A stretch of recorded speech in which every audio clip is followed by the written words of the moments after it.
BNP জাতীয়তাবাদী দলের সাধারণ সম্পাদক এবং সাবেক মেয়র। আমি ওনাকে প্রোটেক্ট করতে করতে এই পর্যন্ত নিয়ে এসে যখন দেখছি যে আমার গাড়িটা ভাঙছে, তখন আমি মনে করিনি যে ওনাকে গাড়ির মধ্যে উঠানো ওয়াইস টেস্ট।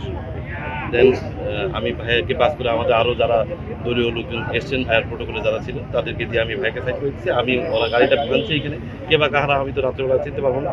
ভাইয়ার উপরও হামলা হয়েছে, পিছন থেকে চেয়ার মেরেছে, তারপরে লাঠি দিয়ে মারার চেষ্টা করেছে। আমাদের লোকজনও মার খেয়েছে, আমিও খেয়েছি মার পিছন থেকে। এখন কোথা থেকে কে কীভাবে মেরেছে তা জানি না।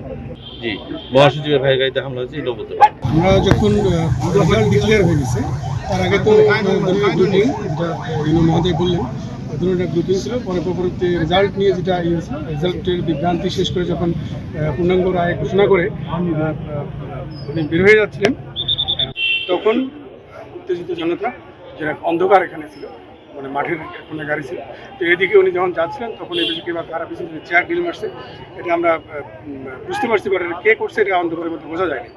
তো আমরা বিষয়টা খতিয়ে দেখতেছি।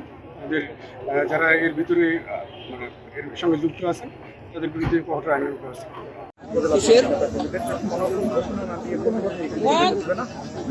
আমরা লক্ষ্য করেছি।